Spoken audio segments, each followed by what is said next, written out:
So I'm just going to cut the ends off this using my wonderful electric scissors. I absolutely love these. I will link them in the description below in case you want to get hold of a pair. I want to have a little bit of garden in front of it. And the door's going to be there. And then there's going to be a hill going over that and going back. A couple of windows. So all I need to do is glue that onto there. Now I'm going to glue it onto here, leaving quite a bit at the front to give it a little bit of a front garden.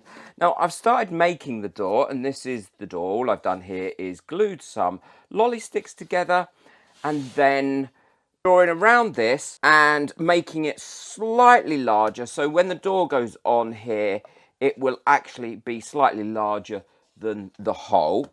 I'm going to cut this out, and all I'm going to do is cut this out using my blade by going round as neatly as I possibly can. I've cut this out now, and I think that's come out quite well, and that's going to fit on the front of there quite nicely to show the door. Show the door, hold the door. And now what I'm going to do is I need to mount this on here, but I want to raise it up slightly, because I want to have a couple of steps going up to the door first, and I also want space to put the facade on the front. So I've made one of these, just using one of these little corner supports that I had, put a bit of glue in so it won't open up anymore, and then I'll cut that down probably by about that much so it doesn't raise it up too high. But before I do that, I need to make the front facade of the house as well, and I'm going to use this piece of card that I've just cut out of another one of these. And I'm going to cut out the circle so it fits nice and flush in here, so I can glue that to this and then mount it all together. So I'm just going to draw around it. Now I know that that fits onto this piece of paper, onto this base card, because it's wider. And I don't need it too high, so I'm going to cut it to about there. So that is where I'm going to cut this circle out, just using my knife, and then I will hot glue that onto the front of this. I'm ready to glue this on, and what I've done is I've just glued some tabs all the way round here using my trusty cordless hot glue gun that heats up in seconds. I love it to pieces. So I can glue that onto there. Now I've made the hole a little bit bigger at the top because I am going to put some fake bricks on there as well when I finish it off. Pop some hot glue all the way around on these tabs. Shape here of how it's going to look. I've cut this out and I'm ready for it to go on here now, and I've put the wedge there, as you can see, to give it a bit more support, and I've also put the same sort of tabs on there as I put round there. So it just is a case now of gluing it onto here. Before I do that, what I'm also going to do is I'm going to cut out, I think, a couple of small round windows here so that I can turn them into some better windows when I start to kit this out. That on now, doing exactly the same, and I've put the windows in, and I've just put a bit of lattice behind the windows before I then put the roof on and start to decorate it and finish it off. So it's coming together quite nicely now. The door fits on there quite well, and it will fit on there once I've put some bits going round it, looking like brickwork. I'm adding the roof on now, which in fact is the bank of the Hobbit House, and what I'm using is just the same card, but not double thickness, and I'm using my glue gun to stick this on because it doesn't matter if any of the glue pops through or it's not as neat as it could be, because there's going to be a finish going over the top of this, so that's going to make it look a lot nicer. I absolutely love this cordless glue gun. It makes life so much easier. So I'm going around making sure it's all in, lining up my card strips that I've got here, and then pushing them on neatly onto the tabs. Now this is finished, what I want to do is add some really texture or lumps and little mounds onto this for when the final bit goes on. So what I've done is I've cut out these pieces from corrugated card, and I'm putting quite a bit of glue on these because I don't want them to move around, and I should put a few on them so it's not just an even arch. It's actually going to look like it's a little bit of cut grass that is not suitable for bowling on because it's not going to be flat. So just popping those on here, like this. I always use the word popping on instead of putting on. I think it's just an English thing, popping it on. Having a cup of tea. Now I'm popping that on again, and I will put a few more bits on as well after I've done the back. I'm just adding these tabs in. Putting tabs on things like this is such a useful way of ensuring that things stick to it. So I've put the back on, and now you can see that there are quite a few different hills. And what I've got here is, this is foam. It actually came in some packaging, and I always keep everything because I'm a hoarder. I'm a crafter, not a hoarder. And I'm gluing this on. And what this will do is it will give it a really nice smooth finish for me to be able to then put the paper mache on when I want. I'm using an all-purpose Yoo-hoo glue here, and I will link that in the description, don't worry. And what I've done is I've spread it over, and then I've let each bit dry for about 5 or 10 minutes before I attach it, because that way you get a really much quicker, easier stick to it. So here I'm folding it over, ensuring that it's right up to the very edge. And I've got quite a bit of this foam. I think it came with my Cricut, I'm not sure.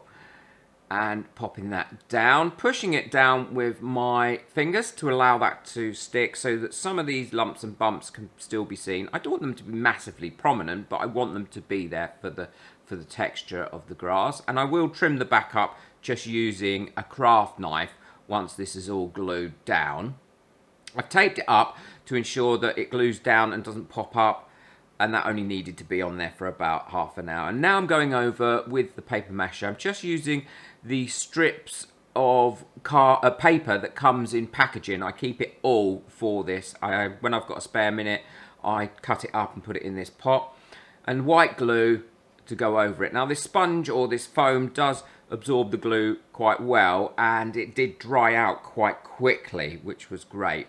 And I go over and do the whole thing, including the bit here that you can see before I put this sponge on. And this sponge I cut out as well using just a sharp knife, so again it's not just a flat piece of sponge. And I've also made out of that sponge, just by layering it up, a couple of mounds that are going to turn into grassy mounds once the thing is finished. And I'm using a thick white glue, not the one I use for the paper mache that I've added water to, but this is it neat to stick this on. And what I'll do is I'll put this on, and then before I paper mache this whole bit, I will let this dry completely overnight. So now it's dry, and I'm going to paper mache the whole of this front and the garden bit in the front as well, because it gives me a nice base to work on and stops anything really not sticking to it, and it allows you to paint it and decorate it a lot easier, I find. I've also made some windows. All I did was cut out 2 circles, cover them in paper, and I glue them on using the all-purpose Yoo-hoo glue. I love this stuff. It's so cheap, it dries clear, and it's great for sticking down. Now the little stones that I made above the window, I made those out of a thin sheet of cardboard and then just stuck them on, as you can see there. But I want to make them a lot more 3D, so I'm just using some ready-made spackle or filler here to make these. And I'm just using this spackle here, putting it onto each of the cards, and then using this paint knife to mould them and shape them into stones so they're not completely smooth, and also to give it much more of a 3D look. And I'll do a paint effect on these later as well once they are dried up. So here they are, all nicely dried up. I will go over them with some paper as well to fill it all in, as you can see here. And I've put like a wooden beam underneath the hill now, just using some corrugated card, and covered that in the paper as well. And what I'm going to make is a couple of little props to look as if it's holding this beam up. And again, I'm just cutting that out of the corrugated paper, as you can see here, and I'll cover them in the thin paper, and then using my lovely glue gun, gluing those on. And they come out really, really well. And once it's painted up, as you'll see towards the end, it does look like they are wood, and it does look like they are actually holding up this whole beam to keep the hill at bay. Now the door, I've put a pattern on it using my little scraper to make it look like wood. And I also used my glue gun and put some even dots along the door to look like studs or nails. And I've made the fence, again, using popsicle sticks and a little tiny chair for whoever lives in here to be able to sit outside and drink their morning cup of tea. So there we go. So they'll get all painted up and go on. So time for painting. It's completely dry now, which is really important because I don't want it to rot or anything. And I'm just going to paint it all with this green paint that I've mixed up. It was a darker green. I've made it into a lighter green because when I add the grass effect to it, I want this to be underneath it. The door, I'm painting a nice brown colour and a solid colour as well. I'm not going to change this door. Apart from each one of the little glue dots that are on there, I actually paint with a black paint so it sticks out. I'm not sure if that will show up well. But whenever you're painting things like this, always make sure you do the edges as well. And it just gives it that nice, neater finish to what you're doing. There we go, that's nearly done. Finishing off this final edge to ensure that I've got a nice even coat going all the way around. I've also made some little pebbles for a footpath, and I made these out of air dry clay. I just rolled it out, cut out some different shapes and let them really dry up, and now I'm just using as well my glue gun to glue these in, and they're actually quite effective once they get laid down and the rest of the stuff gets laid down around them and they're painted up. I think they look really, really nice. There we go. That's looking good now. And it's time to put the fence on, because once I put the fake grass on, I want to ensure that the fence is there so it gets bits in and around the posts of the fence. And I've painted the fence brown, but what I'm going over now is with a little bit of white and dry brushing it so it looks a little bit more weathered and worn and wood-like. And it's a really simple technique. You just put paint on your brush, get a lot of it off, and then gently rub over it. And as you can see here, I'm doing the front of this beam as well to make that look a little bit more authentic. Well, I finished painting what I'm going to paint now, apart from I'm going to put a little bit more dry brushing of white on the stone and on the path. And the fence is all on, and I did the front of the building in quite a thick colour of paint, so it looks like it's been plastered on rather than just painted on. Now what I need to do is I need to add the fake grass on here and then around here, put in some plants and finish it all off. So these are the bits and pieces that I've got to put on there. I've got some moss, and I use this for quite a lot of stuff. I've used this in my resin work as well. I've got some fake plants, some fake grass, some shrubs and trees. And what I'm going to do is I'm going to cover the top completely and the grassy areas in here, and then put a little bit of the moss and a few of the shrubs around as well, and perhaps some flowers. I will definitely be putting this sort of stuff in between where the path is and around the fence and things. Well, it's time to put the fake grass on now, and what I've found, to be honest, that works really well for this is covering up the top with white glue. And if you'd like to buy me a coffee just to say thank you for any of my videos, it really does help me buy the bits and pieces and get bits and pieces together and get your name on next month's coffee board, then the link for that is in the description below. Thank you very much. So I'm using this fake grass. Again, I will link this in the description, and I'm just really putting as much as I possibly can on here, and I'm doing it on a large piece of paper so I can clean this up afterwards and keep it. I want to make sure that the grass goes down to the wooden beam that's holding up the bank, and that's why I'm painting this quite carefully and just scooping it up here and popping it along the bank where the beam is. And I pushed that down a little bit, and as you can see, it's starting to come along now and look like real grass. And I will show you what I do to kind of make this stand up a little bit more as well, and the other bits that I put on that's coming up now. So I need to do the front garden, and I want to make sure that when I do the front garden I get a really good coating of it around the fence and around the bank as well, before I put the little bushes in and before I put the flowers in as well that will go on the front here. So giving a lot of glue here to give that effect. And painting in between the pebbles is really, or the footpath is important, because I want it to look like there's grass growing up in between there as well. So as you can see, I'm covering this in this green stuff. And my goodness me, once I do the next stage, it gets everywhere. It took me ages to clean it up.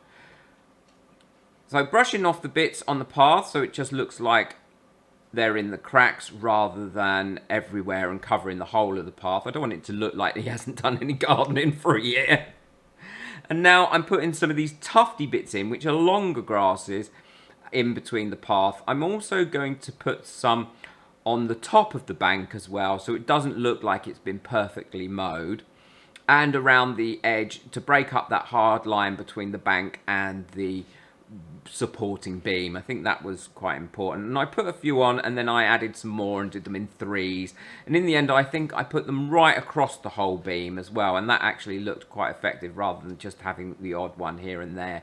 And they're not expensive, but they really do make the difference when you're doing a model like this. And I just used the tip of my knife to do that with.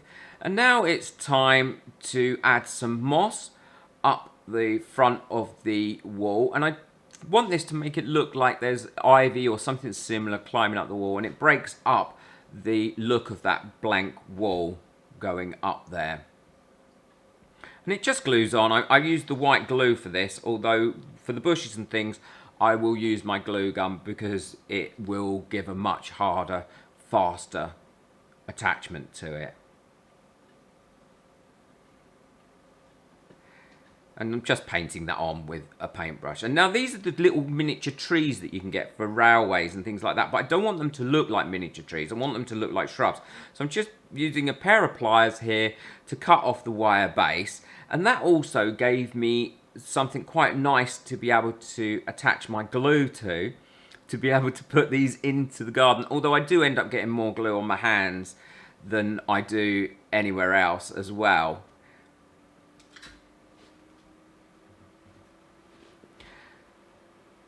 And I also cut quite a lot of these up and put quite a few of these in, as well as the flowers that I put in. And I think the effect works really well at the end. And so, as you can see, just putting my glue gun on.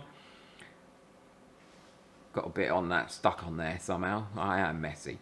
So putting quite a bit of glue on these, because if not, it's not going to stick down. And my advice would also be let your grass dry first, because if not, it's not going to stick as well as you want it to. Because I did have one or two that come back up and I had to stick them back down, and now they're there permanently. So pushing them down with my finger. I don't worry about these little cobwebby bits that come off your glue gun until the end, and then I deal with them. Because if not, you're just chasing your tail all the time trying to get them on, and it ends up looking like some massive great big spider's been attacking your little Hobbit house.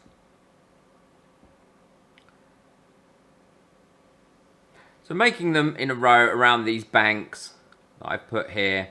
And I like that idea of the banks because it just kind of broke up the look at the front and it made it look like it was embedded into a bank. Well, I hope so. And I've used a bit there, sticking them on. I did realise that I needed a few more because actually I like that look quite a lot. I'm going over it with a hairdryer because it gets rid of all the bits and it also allows the grass to stand up a lot better as well. So there we go, that's all nicely finished now. I'm really pleased with how that's come out. I think it looks very, very cute. I realised something when I was in bed last night actually thinking about this project, and that is that I didn't put any lights in it, and I really think it could do with having some lights in it. And I also should have put a lantern over the front, but didn't do that. So what I'm going to do is I'm going to add some lights to this now. And how I'm going to do that is I'm going to cut a little door into the back here and then pop some little hinges on it, just some simple hinges, and then pop some lights in it. And all I need to do to be able to do that is just cut it open. Actually, I'm not going to pop hinges on it. I don't think it needs hinges.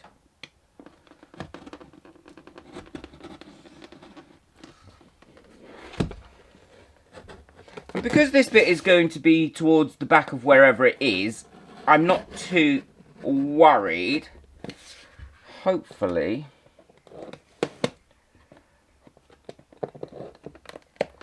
that's going to open. It would if I cut all the way through, maybe.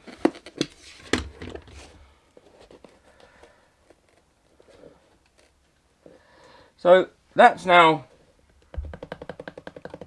opened up, so I can at least get into there. Now, when I shut this up, I don't want it to go all the way back in and make it difficult for somebody to get it open. So what I'm going to do here, I turn it up like that. What I'm going to do here is I'm going to put something this side to stop this little door pushing right the way through, and I'm just going to put something on this side to be able to open it if you want to change the lights or change the battery or anything. So what I'm going to do is I'm going to glue a little bit of stick on there, just a bit of lolly stick, and I'm going to use my hot glue gun because that's the easiest way to do it. Hold that on there for a few seconds. Make sure there's no glue coming out of there. Stop it. And that should help it not go all the way through. And then I also need to put something on here as well to allow me to pull that little door open. So what I'm going to do is make a little hole in here, about there.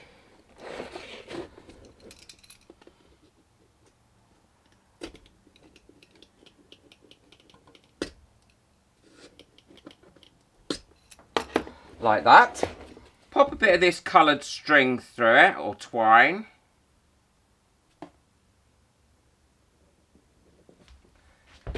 And if you can't get it through, one of the easiest things to do is turn it into a little point using a little bit of hot glue like that. Be careful not to burn yourself. And then that will make a little point and it will go through like that, look. And then I'm going to tie that off into a few knots. So it's too big to get through there. Yeah, that's not going to go through there now. And then do the same this end. And then this knot I'm going to cover in a bit of glue. Let that cool down. Well, I've got the lights sorted out now, and I'm going to be using these LED lights that come on a battery. And they're really, really useful. I use them a lot in a lot of different projects. So I'm going to push the door back, and then what I'm going to do is put some in and around the window so that it shines down. I'm going to use a little bit of tape to put them on with as well and pop them in there, and that should be fairly easy to do because I've made quite a nice size gap that I can get my hand in. The handle is all nice and dry now and should shut lovely and easily. Yeah, there we go, look. And then if you want to pull it open, you just pull it open like that. How quaint is that? So I'm going to cut this little, well, no, I might leave that little bit of string hanging on the end. And it won't push right the way through because I've put a little thing in there as well. So I'm going to go ahead and put the lights in, and then I'll show you what it looks like lit up. But that's all finished now, and I've got the lights are in there. They're not going to be massively bright lights, but I don't want that because I haven't painted the inside of the actual thing. And it's really easy. I've just sellotaped those in there, and I've sellotaped that onto the back door, so you can just turn it on and turn it off. So I'm going to turn it on, and then I'm going to turn a few lights off in here so you can see if it makes a difference. There we go. I think that lights that up really well. I think it glows nicely, and it just makes it look like there's somebody in there without actually having too much of the inside show. Now, if I'd have thought about this earlier, I would have kind of painted something on the walls. But yeah, I think that's come out really well. Let me know what you think of it in the comments. And please hit that thumbs up if you like this project. It really does help my video get out there. And if you'd like to buy me a coffee just to say thank you for any of my videos and help support this channel, the link for that, along with the link for everything that I've used in this project, is in the description below. Oh, I'm really pleased with how that's come out. Take care. Enjoy your crafting. Bye.